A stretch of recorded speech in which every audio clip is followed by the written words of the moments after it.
Loin des regards, à la montagne, deux sites exceptionnels au passé lourd, la léproserie de Saint-Bernard et le bagne pour enfants de l'Illette à Guillaume. Cachés intentionnellement aux yeux de la population, ces murs chargés d'histoire ont vu passer les pires souffrances. Dans cet épisode, découvrez l'enquête de nuit réalisée dans les cachots de l'ancienne léproserie.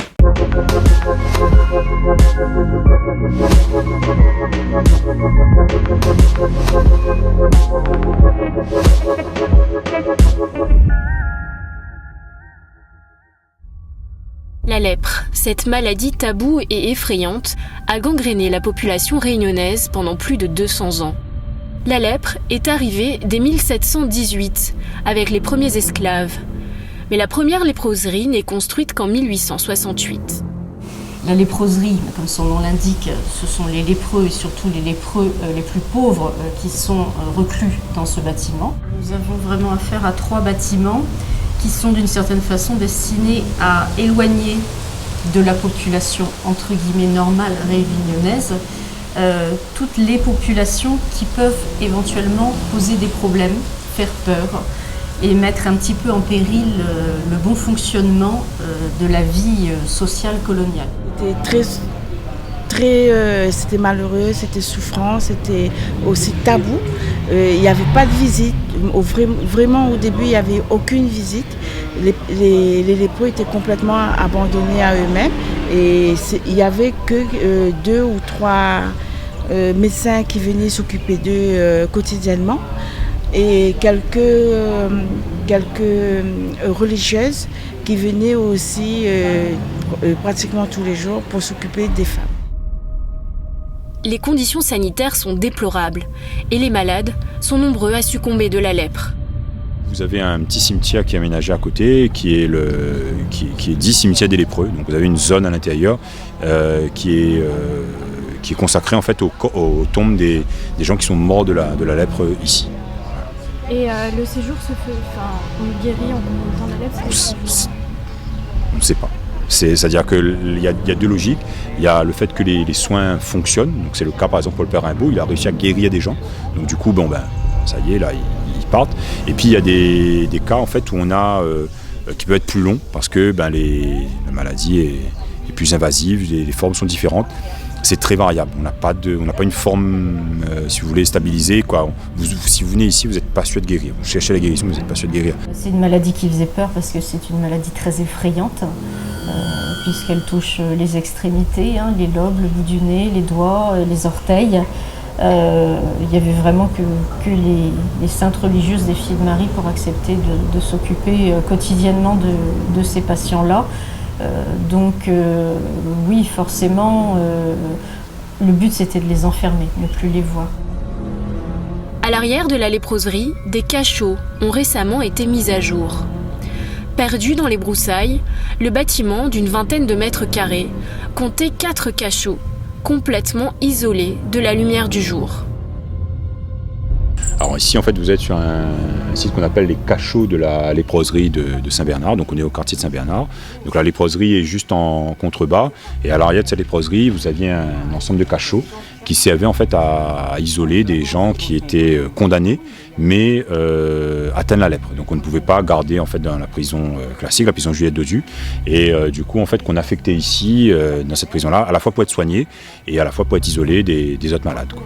D'abord, il y avait des prisonniers de droit commun qui étaient à la léproserie pour laver les bandages, faire les travaux les plus rudes de nettoyage. C'était pas amusant du tout comme tâche, et donc il y en avait qui pouvaient se rebeller. Or sur place, il y avait quoi? Il y avait un père, il y avait des religieuses, des femmes, donc c'était difficile.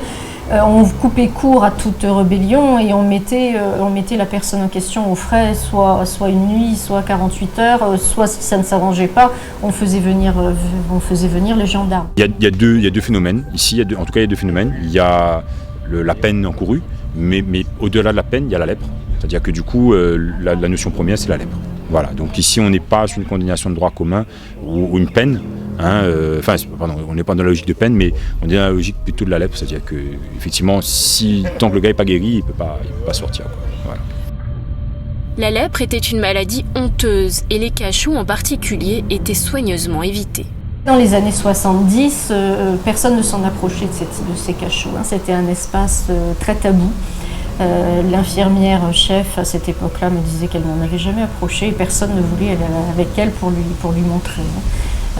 Donc l'état de ruine rapide dans lequel les cachots sont tombés. Pourquoi ? Parce que les gens en avaient peur. Oui, les gens en avaient peur. C'était un espace qui était tabou, vraiment tabou et qui faisait peur à tout le monde. Là, ici, à la fois la léproserie et à la fois la prison, en fait, vous êtes sur des lieux de souffrance. Dans l'aspect de gestion de l'approche de la partie cachot, vous êtes sur un lieu de souffrance, effectivement. Ça, c'est quelque chose de particulier qui est un lieu d'enfermement. Un lieu de souffrance, donc, autour duquel se cristallise un certain mystère. Notre équipe d'investigation en paranormal s'est rendue sur les lieux, de nuit.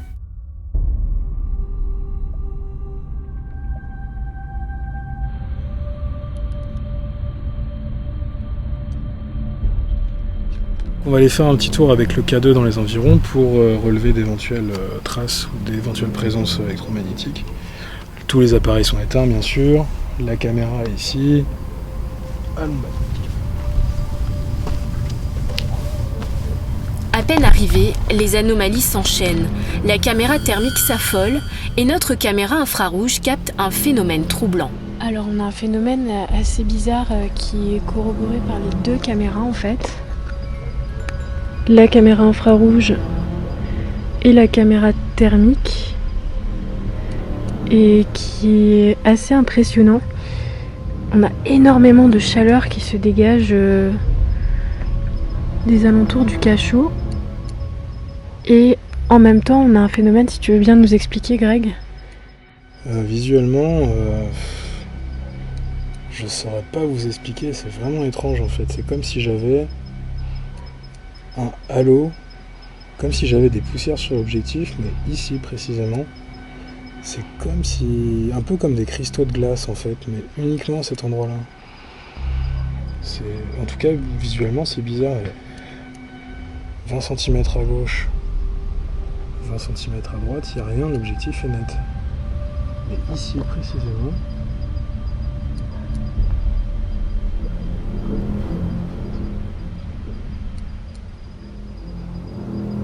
Pourtant, quelques instants auparavant, les premiers relevés ne montraient aucune anomalie. Sur le site, protégé par la végétation, il n'y a pas de vent. Mais un autre phénomène attire l'attention de notre caméraman. Ces fils plastiques de chantier, partout. Et il n'y en a pas un qui bouge. Et il n'y a pas de vent. Sauf celui-là. Maintenant, tout seul. Beaucoup. Comme si on tapotait dessus. Moi, personnellement, je suis rationnel. Je crois pas spécialement aux esprits. Donc je suis pas là à chercher un esprit. Il se trouve que Laurence et moi, ce soir, on n'est pas rassurés, on n'aime pas trop l'ambiance de ce lieu, et on a la sensation d'être observés, tous les deux, sans s'être concertés. Et franchement, on fait pas du sensationnel. J'ai été faire un tour, on n'a rien trouvé, etc. Et puis là, il y a ce truc. C'est tout ce qu'on peut vous dire, en fait. Je vais m'approcher.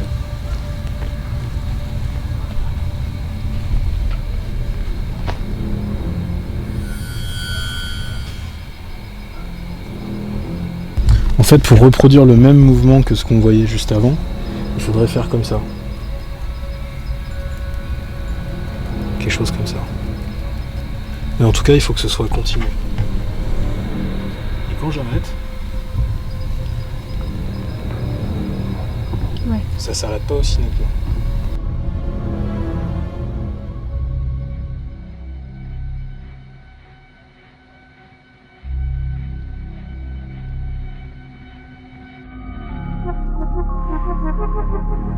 La terre a été récemment remuée, le site étant l'objet de fouilles archéologiques. Plusieurs objets de souffrance ont refait surface. Les manifestations que nous avons pu enregistrer sont peut-être les réminiscences de ce passé lourd et sans aucune pitié.